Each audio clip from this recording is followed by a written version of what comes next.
11월 둘째 주입니다. 새해가 얼마 남지 않았는데 이 시점에서 우리 한번 올해 주제를 한번 다시 기억했으면 좋겠어요. 올해 주제가 뭐였죠? 셋째 날의 해. 네, 성경에서 이 셋째 날은 부활, 승리를 상징하죠. 우리 주님께서 우리의 모든 죄와 허물을 짊어지시고 십자가로 가셔서 우리 대신 우리가 받아야 될 그 죄인의 모든 형벌과 진노와 심판을 받으시고 우리의 모든 죄의 속죄를 이루시고 다시 3일 만에 살아나셔서 부활 승리를 거두신 줄 믿습니다. 이것을 고린도전서에서는 조금 다르게 표현하기를요, 사망을 삼키고 이기리라 라고 말해주고 있어요. 우리 주 예수 그리스도로 말미암아 우리에게 승리를 주시는 하나님께 감사하노라 라고 사도 바울이 고백하는 것을 보게 됩니다. 그러니까 이 셋째 날의 해는요, 우리에게 승리의 해이고 우리에게 이미 승리가 선포되었고 예수 그리스도의 승리가 바로 우리의 승리인 줄 믿습니다. 그런데 저희가 올 한 해를 돌아봤을 때 이거 아직 승리 안 한 것 같은데 라는 그런 생각이 드실 수 있어요. 승리는커녕 나는 좀 진 것 같은데, 패배한 것 같은데 라는 그런 느낌을 받으실 수 있습니다. 근데 중요한 것은요, 우리가 단지 눈으로 보는 것으로 판단해서는 안 된다는 거예요. 우리 예수님께서 이 위대한 승리를 하시러 이 십자가로 향하실 때 사람들 어땠어요? 이제 저 예수는 졌다, 이제 가능성이 없다. 이 가장 가까이 있는 제자들도 이제 이스라엘의 구원은 물 건너갔다, 우리는 포기해야 된다 라는 그런 목소리들이 들려왔어요. 그러나 그것은 진실과 전혀 다르다는 겁니다. 우리는 우리나라 역사 속에서도 비슷한 장면을 보게 되죠. 한국전쟁 당시에 어떻게 됐어요? 우리나라가 저기 낙동강 인근까지 완전히 점령당했습니다. 부산 그 인근을 제외하고 완전히 다 점령당했어요. 그래서 이제 우리는 졌다, 항복해야 된다, 포기해야 된다. 우리나라를 도와주는 다른 나라들도 이 한국을 도와주는 것은 시간을 끄는 것밖에 되지 않는다, 이런 목소리들이 들려오고 있을 때 어떻게 됐습니까? 메가더 장군이 바로 여기 인천 상륙작전을 통해서 인천을 하루 만에 탈환하고 서울을 일주일 만에 되찾고 전세가 완전히 역전되었던 것을 보게 됩니다. 사단은요, 이렇게 단지 우리가 눈에 보이는 것으로 판단하길 원해요. 이거 봐봐, 너 하나님이 주신 가정 이제 그거 포기해야 돼, 이거 가능성이 없어. 너 이거 봐봐, 너 건강 여기서 어떻게 더 나아질 수 있어, 너 포기해야 돼, 안돼. 너 하나님이 주신 너 그 비전 너 할 만큼 했잖아. 여기서 어떤 진전이 있겠어, 너의 가능성이 없어, 포기해야 돼 라고 보이는 것으로 우리를 속이려고 한다는 거예요. 근데 성경은요, 보이는 것은 잠깐이요, 보이지 않는 것이 영원하다고 말씀하고 있는 줄 믿습니다. 이 진리의 말씀은요, 우리에게 분명히 말해주고 있어요. 너희는 우리를 사랑하시는 이로 말미암아 넉넉히 이기리로다. 이것은요, 믿음의 싸움입니다. 여러분 앞에 있는 그 문제, 그 어려움, 아무리 산같이 보이고 아무리 거인같이 보일지라도 우리는 그것을 이미 패배한 적으로 바라보는 거예요. 그것은 이미 졌습니다. 우리는 그리스도 안에서 이미 승리했어요. 여러분의 믿음은 반드시 여러분의 상태로, 상황으로, 환경으로 나타날 줄 믿습니다.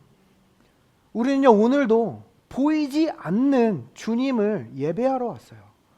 우리 부활하신 주님 눈에 보이지 않지만 가장 리얼한 실제입니다.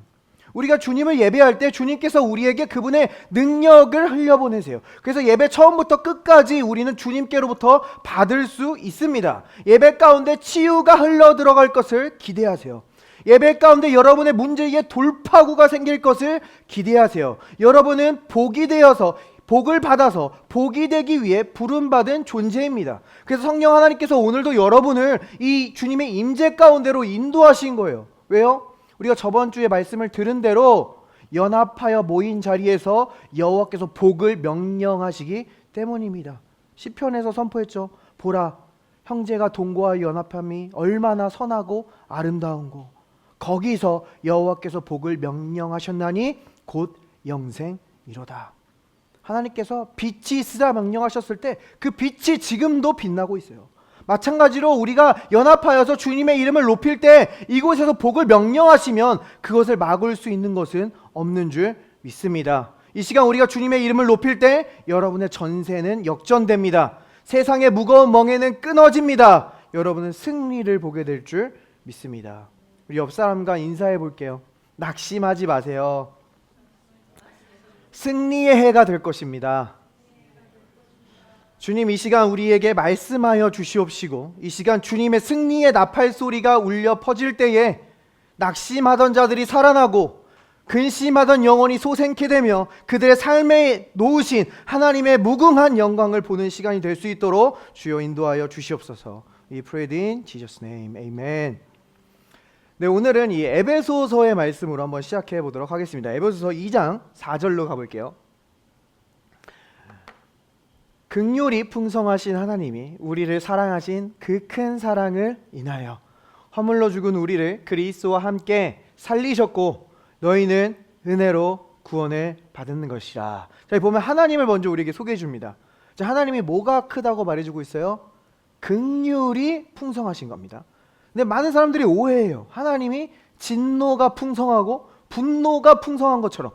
그래서 우리가 하나님 앞에 나아갈 때 우리는 쉽게 벌받고 하나님께 축복을 얻기는 굉장히 어려운 것처럼, 그래서 우리가 정말 힘쓰고 애써야 겨우 축복받고 우리가 조금만 잘못해도 그 진노 아래 놓이고 벌받는 것처럼 오해합니다. 근데 정반대라는 거예요. 하나님은 긍휼과 은혜가 풍성하시고 노하기를 더디하시는 분인 줄 믿습니다. 진노가 없으시다는 게 아니에요. 더디하십니다. 그런데요, 놀라운 것은 그 하나님의 진노조차도 우리를 향한 그 모든 진노가 2000년 전 예수 그리스도의 십자가에서 완전히 소진되었다라는 거예요. 왜요? 그분이 우리의 죄와 허물을 짊어지셨기 때문에. 자, 이어서 우리가 오늘 주목해 보고자 할 말씀을 우리에게 보여줍니다. 또 함께 일으키사 그리스도 예수 안에서 함께 하늘에 앉히시니 이는 그리스도 예수 안에서 우리에게 자비하심으로써 그 은혜의 지극히 풍성함을 오는 여러 세대에 나타내려 하심이라. 자, 여기서 우리의 정체성을 보여줍니다. 그리스도 예수 안에서 함께 하늘에 앉은 자들. 여러분의 정체성은요, 높이 들려진 자들이라는 거예요. 지금 싸우고 있는 그 문제, 지금 고통받고 있는 그 질병, 그 어려움보다 여러분이 위에 있다라는 겁니다. 그리고 여기 이 하늘의 자리라는 것은요, 하나님 우편이에요. 하나님과 가장 가까운 자리입니다. 하나님께서는 예수 그리스도의 아름다움을 보시고 또 그가 행하신 온전한 일을 보시고 예수 그리스도를 완전히 받아들이시고 완전히 인정해 주셨어요. 그것처럼 우리도 그리스도 안에서 하나님께 완전히 받아들여지고 완전히 인정받은 자들이다 라고 우리에게 말해주는 겁니다. 우리의 어떠함 때문이 아니에요. 우리가 그리스도 안에 있기 때문입니다. 여러분은요, 어제 했던 그 실수 안에 있지 않아요. 여러분의 그 과거의 상처 안에 있지 않아요. 여러분의 그 부족한 인격이나 성품 안에 있지 않아요. 성경은요, 우리가 예수 그리스도 영접하면은 우리가 그리스도 안에 있다라고 분명히 말씀하고 있는 줄 믿습니다. 그래서 하나님께서요, 우리가 예수님을 영접하고 그리스도 안에 있게 하신 그 이유를 지금 여기 마지막에 뭐라고 하고 있어요? 그 은혜의 지극히 풍성함을 오는 여러 세대에 나타내려 하심이라. 하나님이 그리스도 안에 여러분을 두신 이유는요, 바로 여러분의 삶 가운데 그분의 은혜의 지극히 풍성함을 넣어두셔서 이 오는 세대가 그 큰 은혜를 보게 하시기 위함인 줄 믿습니다. 자, 그런데 저희가 오늘 이 말씀을 조금 더 잘 이해해 보기 위해서 우리가 이 위치와 상태의 구분을 한번 해볼 거예요. 이것은 성경에 나오진 않는 말입니다. 자, 근데 이 삼위일체가 성경에 나오죠? 나오지 않습니다. 네. 삼위일체라는 말이 성경에 나오진 않지만 우리가 이 말이 성부, 성자, 성령 하나님에 대해서 우리가 완전히 다 이해할 수는 없지만 그래도 조금 더 쉽게 이해하고 받아들일 수 있도록 도와주는 것처럼 우리가 이 위치와 상태를 구분하는 것이 오늘의 말씀을 우리가 더 잘 이해할 수 있도록 도와줍니다.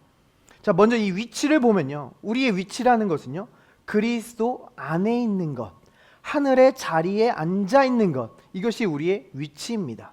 근데 이 상태라는 것은요, 우리가 그리스도인이지만 때로는 우울해지기도 하고요. 그리스도인이지만 때로는 잘못된 습관 속에 빠지기도 하고 때로는 뭐 어떤 중독에 걸리기도 합니다. 자, 그런데 이것이 상태인데 하나님께서는 우리의 상태를 보고 우리를 판단하는 것이 아니라 우리의 위치를 보고 우리를 판단해 주신다는 거예요. 자, 예를 들어 볼게요. 이 구약의 말씀 가운데 예시가 있습니다.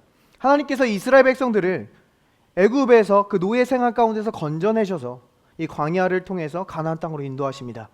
이때 이 이스라엘 백성들이 탈출했다는 소식을 모압 왕이 들은 거예요. 그래서 위협이 됩니다. 그들이 우리나라를 침범하면 어떡하지?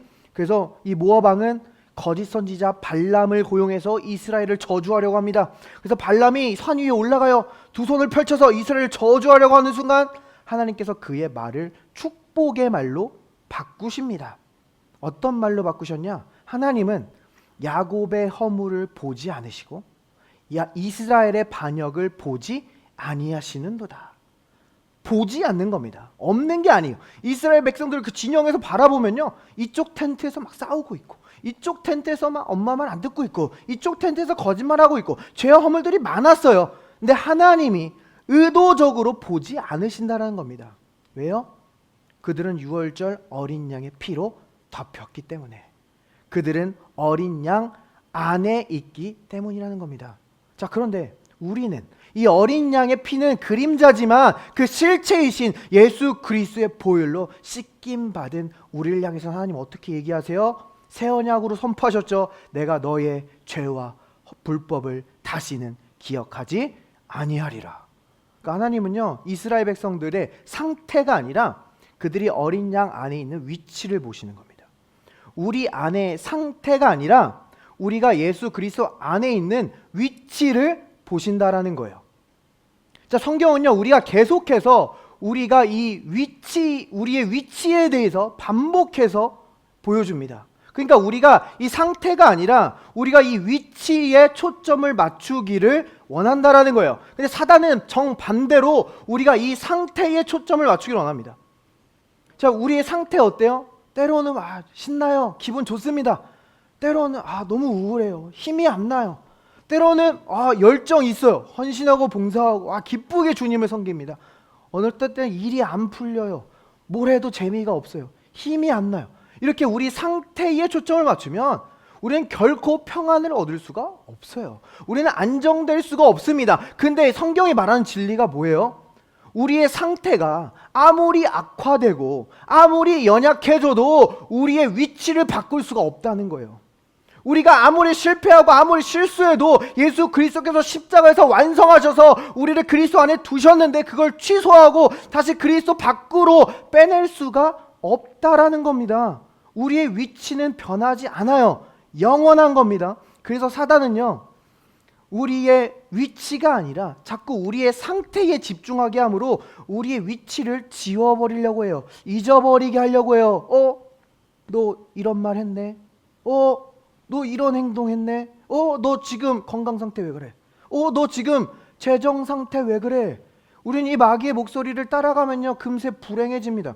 왜냐하면 우리가 이 상태에 집중해서는 위치를 바꾸지 못할 뿐더러 우리의 상태도 변화시킬 수 없다는 거예요. 근데 많은 종교적인 가르침들 어때요? 상태에 집중하게 합니다. 우리의 그 상태의 연약함을 드러내고 죄를 드러내고 허물을 드러내서 어떻게든 그 상태를 바꾸도록 최선을 다하게 해요. 저도 최선을 다해 봤습니다. 정말 힘써 봤어요. 그러나 그것은 작동하지 않는다라는 거예요. 근데 우리가 위치에 집중할 때 우리의 상태에 힘을 공급하게 되고 위치에 집중할 때 우리의 상태가 변화된다는 거예요. 우리 예수님께서는요, 십자가를 지러 가시기 전에 제자들에게 말씀하셨어요. 너희가 내 안에 거하면 그 사람은 열매를 많이 맺고, 우리가 이 상태 가운데 열매를 가져올 수 있는 비결은요, 예수 그리스도 안에 거하는 거예요. 우리가 매일 아침 일어나서 나의 상태에 집중하는 게 아니라 나의 위치에 집중하는 겁니다. 나 오늘 3시간밖에 못 잤네. 오늘 하루는 정말 피곤하겠다가 아니라 오늘 할 일이 너무 많네.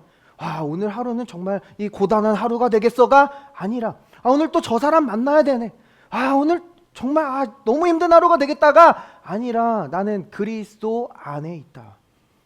나는 그 문제, 그 사람, 그 어려움보다 높이 올려진 자이다. 나는 하나님께 완전히 인정받았고 하나님께 완전히 받아들여진 자이다. 우리가 이 위치에 집중할 때 우리의 삶에 열매를 맺게 된다라고 말해주고 있는 거예요. 그래서 성경은요, 우리 이 위치에 대해서 또 풍성하게 풀어줘요. 자, 히브리서는 우리의 위치, 우리가 그리스도 안에 있다는 것이 이러한 의미가 있음을 우리에게 보여줍니다. 이는 하나님의 영광의 강체시요 그 본체의 형상이시라. 그의 능력의 말씀으로 만물을 붙드시며 죄를 정결하게 하는 일을 하시고 높은 곳에 계신 지극히 크신 이의 우편에 앉으셨느니라. 자, 예수님께서요, 하나님 우편, 그 하늘의 자리에 앉으셨습니다. 그런데 그 이유를 지금 뭐라고 해요? 정결하게 하는 일을 끝마치셨기 때문에. 자, 그러면 우리가 그리스도 안에 있다는 의미가 뭐예요? 우리의 과거의 모든 죄부터 천국 갈 때 짓는 모든 죄까지 그리스도 안에서 정결케 되었다는 뜻입니다. 자, 그러면 우리가 이 위치에 집중한다는 의미가 뭐예요? 우리는 그리스도 안에서 흠없고 온전하며 하나님 보시기에 의롭다라는 것을 확실히 한다라는 거예요. 자, 물론 지금 저희가 이 예배의 자리에서 이것을 믿고 고백하는 것은 조금 쉬울 수 있어요. 와, 임재가 느껴지고 그래도 내가 지금 예배 드리고 있으니까. 근데 문제는요, 우리가 실수하고 넘어질 때입니다. 사람 막 일이 풀리지 않고 사람들이 나에게 비난하고 정죄할 때 내 위치와 내 상태가 너무 멀리 있는 것처럼 느껴져요. 이때 우리가 위치에 집중하려고 하면요, 내가 위선자처럼 느껴집니다. 내가 가면을 쓰는 것처럼 느껴져요. 자, 그럼에도 불구하고 나의 어떠함이 아니라 예수님이 하신 일 때문에 나는 여전히 그리스도 안에서 온전하고 흠없고 의롭다라는 것을 믿는 것을 성경은 믿음으로 말미암아 의롭게 되는 것이라고 부른다라는 겁니다. 우리 믿음의 조상 아브라함을 볼게요. 하나님께서는요, 아브라함을 열국의 아버지라고 부르셨습니다. 이것이 아브라함의 위치예요. 아브라함의 근데 상태 어땠습니까? 1년이 지나고 2년이 지나고 10년이 지나고 주름살은 짙어지고 거울을 보면 점점 나이 먹는 것 같은데 여전히 아이는 없어요. 열국의 아버지라고 했는데 아이가 한 명도 없어요. 위치와 상태가 너무 멀게 느껴집니다. 또 하나님께서는 아브라함을 하나님을 믿음으로 의로 여기셨다라고 했거든요. 의인이에요. 근데 하나님을 믿지 못하고 이거 사라로는 안 되겠다. 여종 하갈과 동침해서 이스마엘을 낳아요. 자기 열심과 노력으로 실수하고 넘어진 자기 자신의 모습을 마주합니다. 내 위치는 의인인데 나는 내 열심으로 실수하고 넘어지네. 이 격차가 너무 큰 것을 발견한다는 거예요. 자, 근데 아브라함 결국 어떻게 했어요? 믿음의 주요 온전하게 하시는 이인 예수 그리스도를 바라본 줄 믿습니다. 그럼에도 바라봤어요. 그래서 100세의 나이에 이삭을 낳게 되고, 이삭뿐만이 아니라 하나님은 아브라함이 여러 자녀들을 낳는 모습을 우리에게 보여줍니다. 결국 그 위치를 그의 상태에서 살아가는 모습을 우리에게 보여준다는 거예요. 우리의 삶도 마찬가지예요. 우리의 위치와 우리의 상태가 너무 크게 느껴질 때가 있어요. 이 격차가 너무 크게 느껴질 때가 있어요. 근데 그때가 바로 우리가 믿음으로 살아갈 수 있는 순간이라는 거예요. 그때가 바로 내가 그리스도 안에서 의롭고 온전하고 크게 축복받은 자이다 고백해 볼 수 있는 순간이라는 겁니다. 이것은요, 단지 이 겉에서 나무의 그 마른 나뭇잎을 떼어내는 그런 어떤 내 상태를 바꾸려고 노력하는 자기의와는 완전히 다른 행위입니다. 우리가 이 겉에서 아무리 나무의 마른 잎을 떼어낸다고 해도 이 마른 나무가 열매를 맺을 수 없어요. 근데 이 나무에 생명이 임할 때 마른 잎은 저절로 떨어지고 푸른 잎이 나며 무성한 열매를 맺게 되는 것인 줄 믿습니다. 마찬가지로 우리가 그리스도 안에 거할 때 그 사람이 열매를 많이 맺나니, 우리가 이 위치에 집중할 때 우리의 마른 잎들, 잘못된 중독, 습관 떨어져 나가고 사랑, 희랑, 화평, 온유, 절제, 성령의 열매가 무성하게 맺히게 될 줄 믿습니다. 자, 또한 이 우리의 위치에 대해서 예수님은 요한복음에서 이렇게 말씀해 주신 적이 있어요. 아버지께서 나를 사랑하신 것 같이 나도 너희를 사랑하였으니 나의 사랑 안에 거하라. 방금 전에 예수님은 내 안에 거하라고 했거든요. 이것을 다른 표현으로 나의 사랑 안에 거하라 말씀하십니다. 우리가 그리스도 안에 있다라는 건요, 그리스도의 사랑 안에 있다는 거예요. 예수님은요, 우리가 그분의 사랑 안에서 안식하기를 원하십니다. 여러분은 사랑받기 위해 태어난 사람이죠. 예수님께서도요, 그의 사역이 그토록 성공적이었을 수 있었던 이유가요, 아버지의 사랑 안에 거했기 때문이에요. 예수님께서 사역을 시작하실 때 하나님이 어떻게 하셨어요? 하늘 문을 여시고 요단강에서 세례 받으실 때 너는 내 사랑하는 아들이요 내가 너를 기뻐하노라. 아버지의 사랑을 드러내셨어요. 왜요? 하나님은 너무 아시는 거예요. 우리가 사랑받는다고 느낄 때 우리는 강력해집니다. 우리가 사랑받는다고 느낄 때 우리는 유혹과 시험을 이길 수 있어요. 그래서 사단은요, 어떻게든 우리가 사랑받는다고 느끼지 못하게 방해합니다. 자, 하나님께서 분명히 예수님을 사랑받는 아들이라고 불렀는데 사단이 바로 광야에서 시험할 때 예수님을 어떻게 부릅니까? 의도적으로 사랑받는 이란 단어를 빼고 그냥 하나님의 아들이거든 이라고 부르죠. 어떻게든 사랑받는 것을 기억하지 못하게 하는 거예요. 자, 우리가 외롭고 초라하다고 느낄 때 우리 삶의 유혹과 시험은 강력해집니다. 우리가 사랑받지 못한다고 느낄 때 유혹이 우리를 덮쳐와요. 그래서 잘못된 장소에 있게 되고 잘못된 사람들과 있게 되고 잘못된 약물에 손을 대는 것을 보게 됩니다. 자, 그런데 우리가 하나님의 충만한 사랑 안에 있다고 느껴지고 믿어질 때, 하나님께서 정말 세심하게 나의 삶을 인도하고 계시고 내 삶에 하나님의 큰 영광이 있다고 믿어질 때 우리는 그 하나님의 영광을, 그 놀라운 계획을 망치기가 싫어집니다. 내 삶에 놓으신 그 빛나는 영광 가운데 내가 굳이 거기다가 흑역사를 만들고 싶지 않게 되는 거예요. 예수님은 이것을 너무나 확실히 하셨습니다. 자기가 사랑받는다는 것을 확실히 하셨어요. 그래서 예수님이 많은 이야기를 들려주시거든요. 제자들에게도 사람들에게도 비유와 이야기를 들려주시는데 그 이야기들 가운데 아버지와 아들이 등장하는 비유가 있습니다. 특별히 마가복음 12장에서 포도원 주인이 아버지고 이 종들이 수확을 했는데 그 아들을 보내서 그 소출한 것을 얻어내려고 합니다. 근데 이 종들이 어떻게 하죠? 그 아들을 죽이고 빼앗고 때립니다. 이것은 예수님을 거절하고 있는 이스라엘 백성들의 모습을 비유로 드러내주고 있는 거예요. 자, 그런데 이때 예수님이 이 이야기를 들려주실 때 그 아들을 어떻게 부르시는지 아십니까? 그가 사랑하는 아들이라. 그러니까 예수님은요, 분명히 알고 계셨어요. 자기가 누군지 알고 있었어요. 자기가 아버지께 사랑받는 자임을 알고 계셨고 그것을 믿었고 그것을 말했다라는 겁니다. 이게 예수님이 사는 방식이에요. 예수님 물론 아버지를 사랑한다고 말씀하시거든요. 근데 그것보다 더 많이 아버지께서 나를 사랑하신다라고 말씀하셨어요. 아버지께서 나와 함께 하신다. 그가 나를 혼자 두지 않으신다. 아버지께서 나를 사랑하신다. 우리는 이것처럼 예수님의 사랑을 믿고 말함으로 그 사랑 안에 거하는 법을 배워야 됩니다.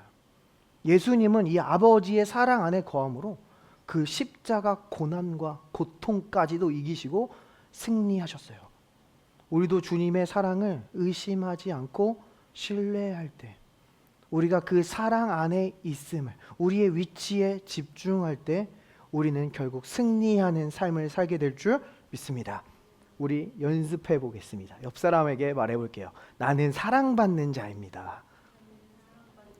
네, 사실 일상에서 말하기가 쉽지 않아요. 그렇지만 이것이 우리의 정체성입니다. 자, 그런데 이거를 우리의 삶 속에 조금 더 구체적으로 한번 적용해 볼게요. 특별히 우리 관계 가운데 한번 적용해 보겠습니다. 자, 우리가 사랑받는 사람이에요. 그래서 하나님께서는요, 사람들을 통해서 우리를 사랑해 주세요.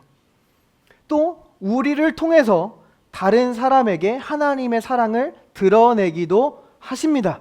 자, 그런데 중요한 것은요, 우리가 하나님의 사랑을 의지하는 것과 사람의 사랑을 의지하는 것은 완전히 다른 문제라는 것입니다. 자, 그래서 우리가 하나님께 사랑받는 자이지만 때로는 사람들에게 사랑받는 자리를 떠나야 될 때가 있고요. 내가 사랑받는 자이지만 사람들이 나를 떠날 때도 있다는 겁니다. 자, 성경에는 사복음서가 있습니다. 이 사복음서는 예수님의 놀라운 기적과 비유와 많은 이야기들을 담고 있어요. 자, 그런데 이 사복음서라고 해서 이 4개의 책이라고 해서 예수님의 모든 이야기를 담고 있는 게 아닙니다. 요한복음 맨 마지막에 보면 그 일들을 세세히 기록한다면 세상은 이 책을 담아둘 곳이 없을 것이다 라고 말하는 것을 보게 돼요. 그러니까 이 사복음서는요, 각각 목적에 맞게 선택된 이야기들을 기록하고 있다는 거예요. 그 저자들이 굉장히 중요하다고 생각하는 것들을 기록하고 있는 겁니다. 자, 그러면 이 사복음서가 모두 다 기록하고 있는 내용은 어떤 의미예요? 정말 중요하다는 거예요. 마치 손흥민 선수를 소개하는데 축구를 빼고 이 선수를 소개하는 것이 불가능하듯이 이 예수님을 소개할 때 이것은 정말 중요하다라는 그러한 의미를 가지는 겁니다. 자, 근데 이 사복음서에서 예수님의 십자가를 제외하고 예수님의 놀라운 기적이 사복음서 모두에 기록되어 있는 사건이 무엇인지 아십니까? 오병이어 사건이에요. 작은 소년의 도시락을 통해서 그 백성들의 굶주림을 넘치도록 공급하신 사건. 이거를 왜 예수님의 이야기의 그 모든 책들 가운데 기록한 겁니까? 우리 주님은요, 여러분의 필요를 반드시 돌보시고 공급하시는 분이란 것을 여러분이 반드시 믿기를 원하시는 거예요. 여러분의 상태가 너무 작은 것을 가지고 있고 연약할지라도 우리 주님은 생명을 주시고 더 풍성히 주러 오신 분임을 우리가 분명히 알기를 원하는 겁니다. 하나님께서 그 굶주린 백성들에게 그들이 배부를 때까지, 원할 때까지 넘치도록 공급하시고 12광주리를 남기시는 그 하나님의 충만하심을 우리의 삶 속에서 반드시 경험하길 원하시기 때문에 모두 다 이 넘치는 사랑을 기록하고 있는 줄 믿습니다. 자, 근데 놀라운 것은요, 예수님의 넘치는 사랑, 충만한 공급, 바로 뒤에 이어지는 이야기가 무엇인지 아십니까? 요한복음이 특별히 그 세부 사항을 우리에게 보여주는데요, 성경은 우리에게 이렇게 기록하고 있습니다. 그러므로 예수께서 그들이 와서 자기를 억지로 붙들어 임금으로 삼으려는 줄 아시고 다시 혼자 산으로 떠나가시니라. 주님은요, 넘치는 사랑을 공급하시고 사람들에게 사랑받는 자리를 떠나가십니다. 자, 사람들의 박수갈채를 떠나서 하나님과의 은밀한 시간을 위해서 산으로 가는 모습을 보여줘요. 자, 이것이 단순히 칭찬받지 말라, 칭찬받는 게 나쁘다 이런 얘기가 아닙니다. 칭찬받는 거 좋은 거죠. 저도 칭찬받으면 기분이 좋습니다. 기분 좋으실 때 칭찬해 주시면 감사히 받겠습니다. 그런데 여기서 지금 궁극적으로 말하고 있는 이야기가 뭐냐면요, 때로는 사람들의 박수 갈채가 우리를 부르신 소명에서 떠나가게 할 때가 있다는 거예요.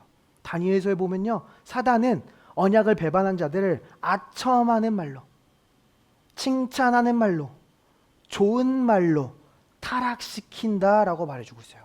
그래서 여기서 예수님이 보여주는 것은요, 정말 내가 누구인지 아는 자들은, 내가 하나님께 충분히 인정받았고 충만히 사랑받고 있음을 아는 자들은 사람들의 박수갈채를 따라가지 않고 하나님의 임재 가운데 머물러 있을 수 있다는 것을 보여주는 겁니다.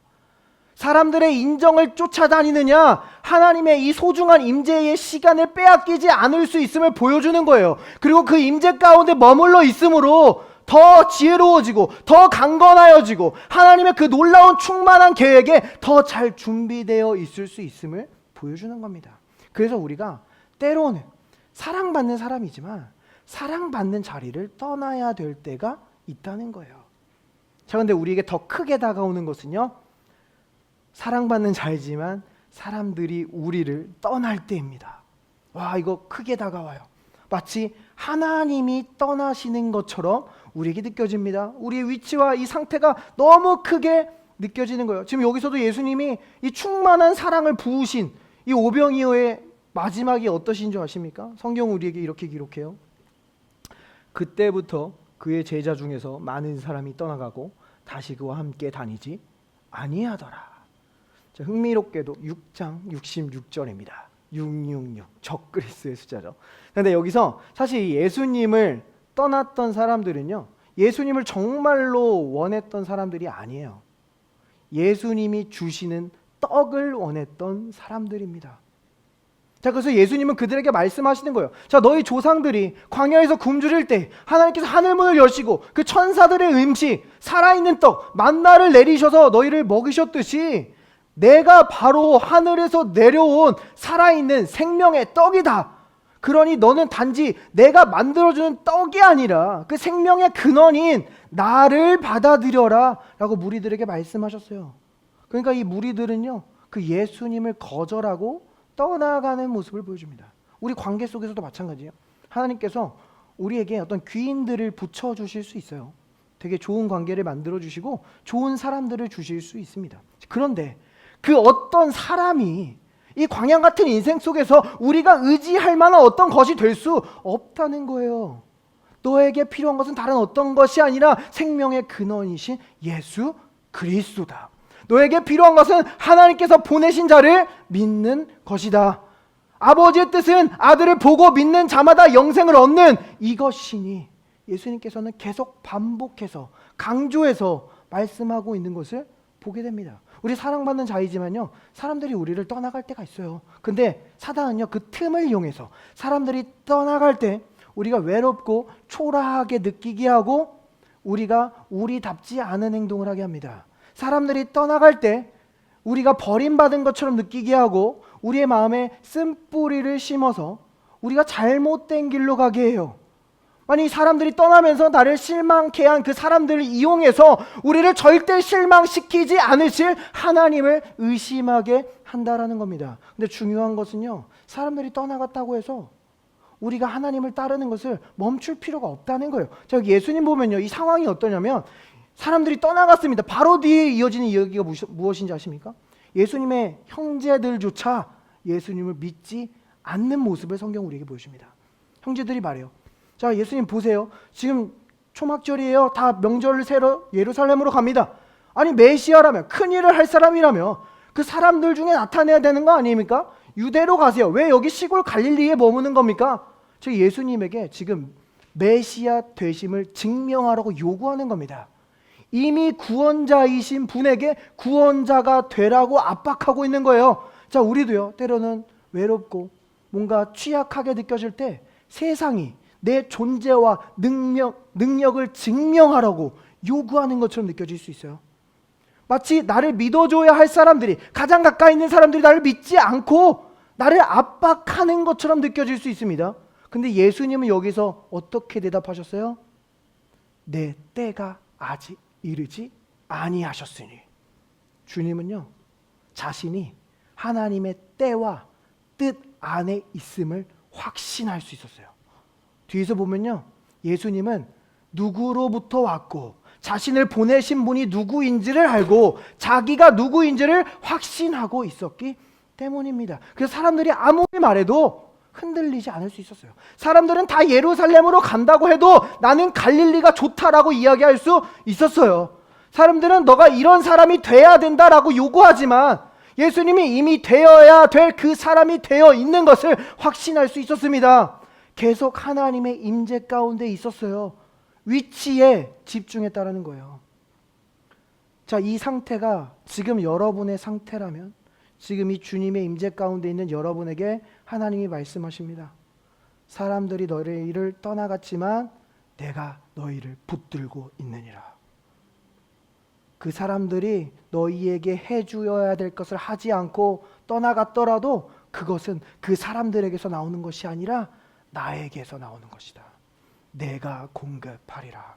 내가 부어주리라. 너희는 단지 그 떡, 그 사람, 그 관계가 아니라 그 근원 대신 나를 소유하라 말씀하고 계신 줄 믿습니다. 하나님은 때로는요, 사람들의 목소리를 잠재우시고 우리가 그분의 세밀한 음성을 듣기를 원하세요.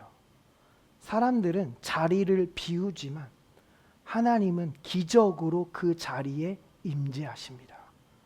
그리고 그 은밀한 자리에 있는 자들이 시편 91편의 말씀처럼 여호와의 전능자의 보호의 그늘 아래 살아갈 수 있는 것인 줄 믿습니다. 자, 그렇다고 해서 우리를 떠나간 사람들이 다 잘못됐다 이런 게 아닙니다. 하나님은 그들을 향한 다른 계획을 가지고 계실 수 있어요. 어떤 사람들은요, 우리의 삶의 어떤 한 장면을 위한 사람일 수 있고요. 어떤 사람들은 우리 삶의 어떤 교훈을 위한 사람일 수 있고요. 어떤 사람들은 우리 삶의 축복을 위한 사람일 수 있습니다. 다 달라요. 물론 우리가 이 땅 가운데서 오랫동안 긴 관계를 유지하고 그것을 누릴 수 있는 것은 굉장히 감사한 일이고 축복된 일입니다. 자, 근데 잘 생각해 보세요. 우리가 실제로 누릴 수 있는 관계는 지금뿐이에요. 오랜 추억이 아닙니다. 먼 미래의 약속도 아니에요. 지금 내게 남아있는 사람들이에요. 그리고 그 지금 내게 남아있는 사람도 당연한 것도 아니고 영원하지도 않다라는 겁니다. 우리가 물론 천국에서 영원히 누리겠지만 지금 내게 있는 자녀들, 가정들, 친구들, 교회들, 그것은 우리가 누릴 수 있는 시간이 지금뿐이라는 거예요. 우리가 이것을 알 때에 우리는 지금 내게 남아있는 사람들을 소중히 대하고 감사히 대하며 진정으로 누릴 수 있는 줄 믿습니다. 심지어 그 사람들이 우리를 떠나간다 하더라도 더 이상 카톡 알림이 울리지 않고 내 안부를 묻는 사람이 없다 하더라도 연말 연초에 모임이나 행사에 불려다니지 않아도 하나님은 우리에게 사랑의 음성을 들려주시며 우리는 충분히 내게 남아있는 것으로도 하나님을 따라갈 수 있다는 거예요. 그리고 더 놀라운 것은요, 사람들이 다 예루살렘으로 떠나가고 갈릴리에 예수 그리스도가 혼자 남아 계셨을 때 우리 주님 무엇을 하신지 아십니까? 주님은 나타내지 않고 은밀히 가시니라. 주님이 아무것도 안 하는 게 아니에요. 여러분의 삶이 지금 조용하다고 해서, 여러분의 삶이 시끄럽지 않고 아무 일이 일어나지 않는다고 해서 주님이 아무것도 행하시지 않는 게 아니라 주님은 은밀히 그분의 일을 행하고 계신 줄 믿습니다. 주님은 은밀히 여러분의 삶 속에 하나님의 기적을 준비하고 계신 줄 믿습니다. 이 주님의 사랑이 느껴지십니까? 우리가 말씀을 통해 이 주님의 아름다움을 바라볼 때 하나님께서 우리를 그리스도 안에서 얼마나 아름답게 바라보시는지 깨달을 수가 있는 거예요. 그리고 그 위치가 결국 우리의 상태를 바꿔갑니다. 자, 마지막으로 우리 이 예수님의 아름다움을 정말 이 구체적으로 보여주는 이 대제사장의 옷에 관한 말씀으로 말씀을 마무리할게요. 이 대제사장의 옷은 우리의 대제사장 대신 예수 그리스도의 그 외형, 그 모습을 우리에게 구체적인 그림으로 보여줍니다. 그래서 우리가 얼마 전에 이 에봇, 이 흉패에 관한 그 말씀을 함께 나눴었죠. 우리 그 말씀들을 기억하면서 우리 다시 대제사장의 옷에 관한 그림으로 한번 가볼게요. 자, 보면요, 이 대제사장의 가슴에, 예수님의 가슴에는 이런 아름다운 보석이 박혀 있습니다. 우리 주님의 마음이 굉장히 아름답다라는 거예요. 자, 그런데 이 보석에 무엇이 새겨져 있다고 우리가 말씀 나눴죠? 12지파의 이름이 각각 다른 보석 위에 새겨져 있습니다. 이것은 하나님의 백성들이 각각 한 명 한 명이 주님께 매우 귀하고 존귀하고 보배롭고 특별하다는 것을 우리에게 드러내 주는 거예요. 그런데 마지막 때에 이 사단의 전략은 뭐냐면요, 우리가 특별하지 않고 흔하다고 느껴지게 하는 겁니다. 이건 겸손한 게 아니에요. 우리의 정체성에 대한 공격입니다. 마지막 때에 우리가 가치 없고 그냥 흔하게 느껴요. 그냥 우리는 원숭이에서 진화한 존재다. 그냥 너희는 어떤 수치, 숫자로 우리를 분별하려고 해요. 뭐 팔로워 몇 명, 구독자 몇 명, 연봉 얼마, 지평수 몇. 자, 우리가 숫자 중에 하나로 우리를 보려고 하고요. 군중 중에 단지 한 명으로 그냥 흔한 사람으로 우리를 보게 하려고 합니다. 자, 이것은요 결코 하나님으로부터 온 생각이 아니에요. 자, 여러분요, 누구는 새파랗고 누구는 새빨갛다 하더라도 여러분은 각기 다른 보석이라는 거예요. 하나님께 여러분은 매우 특별하다는 겁니다.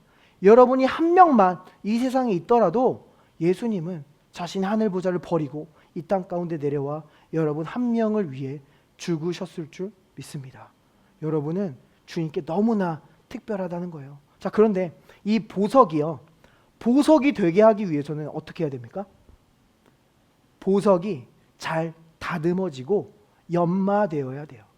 그래서 보석이 잘 깎여 있는 보석이 빛이 비출 때 그 아름다움과 반짝임이 드러나는 겁니다. 그래서 이 다이아몬드도요, 그 커팅 방식에 따라서 그 아름다움이 결정된다고 해요. 그래서 그 깎는 각도에 따라서, 그 방향과 각도에 따라서 이 각도가 이 커팅 방식에 달려 있음을 말해주고 있어요. 자, 그러니까요, 원석은요, 아름다움을 가지고 있지만 그것이 숨겨진 거예요. 그런데 우리 하나님께서 그 동굴 가운데서, 그 깊은 가운데서 그 원석을 캐내셔서 보석을 다듬듯이 하나님께서 우리를 그 흑암의 건세에서 건져내셔서 우리를 다듬으시고 하나님의 임재의 빛 가운데 두실 때 우리는 가장 잘 빛날 수 있는 줄 믿습니다. 우리의 삶도 마찬가지예요. 때로는 하나님이 우리를 다듬으실 때가 있어요. 우리의 삶이 깎이는 것처럼 느껴질 때가 있습니다. 근데 그것은요, 하나님이 우리를 파괴하기 위함이 아니라 우리가 그분의 영광을 더 잘 비추게 하기 위함입니다. 자, 근데 오해해서는 안 돼요. 하나님은 어떤 끔찍한 암이나 어떤 질병, 사건, 사고로 우리를 다듬으시지 않습니다. 그것은 이미 예수 그리스도의 십자가 위에서 끝났어요. 주님이 짊어지셨습니다. 하나님은 우리를 지키시고 보호하는 과정 가운데 우리의 일상적인 경험과 삶을 통해서 다듬어 가세요. 우리가 다른 사람들과 부딪히며 살아가는 일상적인 삶, 사실 우리가 다른 사람과 함께 살아간다는 것 그 자체가 우리가 다듬어지는 과정이에요. 자, 그래서요, 이 큰 거인 골리앗을 무너뜨린 이 다윗이 무엇으로 그 거인을 무너뜨릴 수 있었어요? 성경은요, 그냥 돌이 아니라 매끄러운 돌이라고 이야기합니다. 이 매끄러운 돌은 어디서 구하는 겁니까? 강물 속에서, 시냇물 속에서예요. 그 뾰족한 돌들이 서로 부딪히면서 그 성령의 강물 속에서 다듬어지는 겁니다. 여러분이 다른 성도님들과 부딪히더라도 여전히 교회에 남아서 성령의 인도하심을 따를 때 다윗의 자손 되신 예수 그리스도의 손에 붙들려서 이 세상의 거인들을 무너뜨리는 하나님의 강력한 무기가 되는 것인 줄 믿습니다. 자, 우리가 이것을 경험할 때요, 때로 그냥 마냥 즐겁지만은 않을 때가 있어요. 왜냐하면 우리의 교만이 꺾이기 때문입니다. 우리가 이 하나님의 은혜를 받았다고 하면서도 너무나 쉽게 하나님의 은혜를 잊어버리고 내가 성취하고 내가 해낸 것처럼 생각하고 그렇게 교만하게 생각하고 말하다가 다른 이들에게 상처 주기가 쉽습니다. 자, 그런데 하나님은 특별히 경제적인 영역에서도 이렇게 말씀하신 적이 있어요. 내 하나님 여호와를 기억하라. 그가 내게 재물 얻을 능력을 주셨음이라. 주님은 왜 이렇게 말씀하셔야 했습니까? 이 재물 얻을 능력이 늘 초자연적으로만 우리에게 임하면 굳이 말씀 안 하셔도 됐을 거예요. 와, 이거 초자연적인 은혜네 라고 할 겁니다. 근데 이 초자연적인 능력이 우리에게 굉장히 자연스럽게 임하기 때문에, 내 능력인 것처럼 내 경험인 것처럼 임하기 때문에 우리는 그 장면 뒤에 계신 살아계신 하나님의 역사를 너무나 쉽게 놓치게 된다는 거예요. 내가 건강한 것이 내 식단과 내 운동 때문인 것 같고 우리 가정이 평화로운 것이 내 인내심 때문인 것 같다라는 거예요. 그러나 오늘 말씀을 통해서 이 말씀의 물로 우리를 다시 한번 다듬어 주십니다. 내 하나님 여호와를 기억하라. 우리가 누리고 있는 크고 작은 모든 것은 하나님의 은혜인 줄 믿습니다. 모든 영광이 오직 하나님께만 돌아가야 하는 줄 믿습니다. 우리 마지막으로 이 에봇에 관한 이 구절을 읽고 마칠 텐데요. 기름 부으신 피아노가 필요합니다. 네. 이 에봇 지금 그림 잘 보세요. 이 그림을 이제 말씀이 설명해 줄 겁니다. 자, 이 보석을 잘 지탱해 주고 있는 저 흉패. 자, 말씀으로 가보겠습니다. 너는 판결 흉패를 에봇 짜는 방법으로 금실과 청색, 자색, 홍색 실과 가늘게꼰 배실로 정교하게 짜서 만들되. 자, 아까 그 보석이 박혀 있는 그 패를 지금 4가지 색깔의 실로 짜서 만드는 겁니다. 이 4가지 색깔은 예수님에 대한 모습을 보여주는 거예요. 근데 저희가 주목해 볼 것은 여기가 아닙니다. 바로 뒤에서 또 이렇게 이야기해요. 길이와 너비가 한 뼘씩 2겹으로 네모 반듯하게 하고 그것에 4줄로 보석을 물리되. 자, 보면요, 아까 그 흉패가요 2겹으로 돼 있대요. 이중으로 되어 있는 겁니다. 이것은요, 이 보석들이 여러분들이 그리스도 안에서 절대 떨어질 수 없도록 이중으로 지키시고 보호하심 받는 것을 우리에게 보여주고 있는 거예요. 자, 지금 이 그림 잘 기억하시고요. 요한복음에서요, 예수님께서 목자 되심을 설명할 때 이렇게 말씀하시는 것을 보게 돼요. 나는 그들에게 영생을 준다. 그들은 영원토록 멸망하지 아니할 것이요 또 아무도 그들을 내 손에서 빼앗아 가지 못할 것이다. 예수님의 손에서 아무도 빼앗아 갈 수 없대요. 여기서 이 아무도는요 단지 사람만이 아닙니다. 그 어둠의 권세, 그 통치자들, 그 사건, 그 사고, 심지어 우리 자신도 그리스도 안에 있는 하나님의 사랑에서 끊을 수 없다는 것을 보여주고 있는 겁니다. 질문이 생길 수 있어요. 제가 이렇게 고집스러운데도요, 제가 어리석은 결정을 해도요, 제가 잘못된 선택을 해도 정말 여기서 떨어지지 않는 건가요? 예수님은 이어서 두 번째 손으로 대답하십니다. 그들은 나에게 주신 내 아버지는 만유보다도 더 크시다. 아무도 아버지의 손에서 그들을 빼앗아 가지 못한다. 예수님의 손과 하나님의 손이 이중으로 우리를 붙들고 계심을 드러내주는 겁니다. 자, 사실요, 우리가 어리석은 선택을 하고 잘못된 결정을 했을 때 그것을 마주할 때가 있어요. 그런데 우리가 분명히 알아야 될 것은요, 우리는 우리의 어리석음의 결과를 모두 다 마주하지 않았다라는 거예요. 우리가 우리의 어리석음의 결과를 다 마주했더라면 우리는 여기까지 오지 못했을 겁니다. 그런데 우리의 실패보다, 우리의 실수보다, 우리의 어리석음보다 그분의 은혜가 훨씬 더 풍성하기에 우리가 여기까지 올 수 있었던 줄 믿습니다. 우리의 어리석음을 이야기할 때, 우리의 잘못을 이야기할 때 주님은 말씀하시는 거예요. 내 아버지가 만유보다 크시다. 너 실수보다, 너 아픔보다, 너 어려움보다 내 아버지의 손이 크시다. 자, 근데 아까 우리 지금 이 흉패 다시 한번 기억해 보세요. 흉패의 크기가 한 뼘이라고 나왔거든요. 길이 한 뼘, 너비가 한 뼘이라고 나왔어요. 두 손이 여기 있죠. 근데 바울 사도 또한 우리에게 말합니다.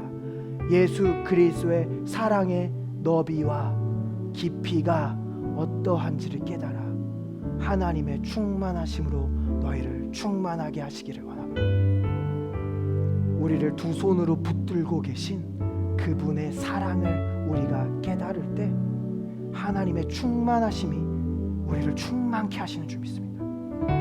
그 굶주린 사람들이 원하는 대로 배부를 때까지 넘치도록 채우신 다음에 12광주를 남기신 그 하나님의 충만하심이 우리를 충만하게 덮는다는 거예요. 우리가 충만해지면요 불안하지 않습니다. 우리가 충만해지면요 인색하지 않습니다. 우리가 충만해지면요 기도로 기적을 경험하며 살아갑니다. 이것이 여러분의 위치예요. 너비와 길이 이 한 뼘 한 뼘 사이에 있는 여러분, 그 그리스도의 사랑, 두 손으로 붙들고 있는 그리스도의 사랑이 여러분의 위치예요. 그리스도의 사랑 안에 거하세요. 위치에 집중하세요. 승리를 기대하세요. 은밀히 일하시는 예수 그리스도의 놀라운 일들이 여러분의 삶 속에 나타날 줄 믿습니다. 이 좋은 예수님을 아직 영접하지 않으신 분이 있다면 저와 함께 기도하겠습니다. 주님, 저희의 모든 죄를 짊어지시고 십자가에서 죽으신 줄 믿습니다. 저는 이제 그리스도 안에 있습니다. 그 사랑 안에 있습니다.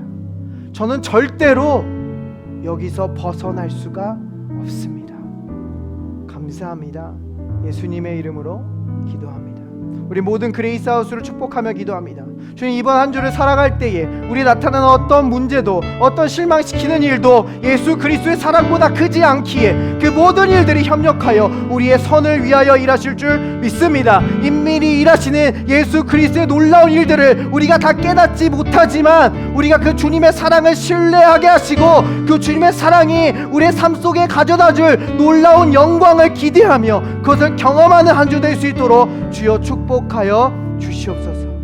We prayed in Jesus' name. Amen. Praise the Lord.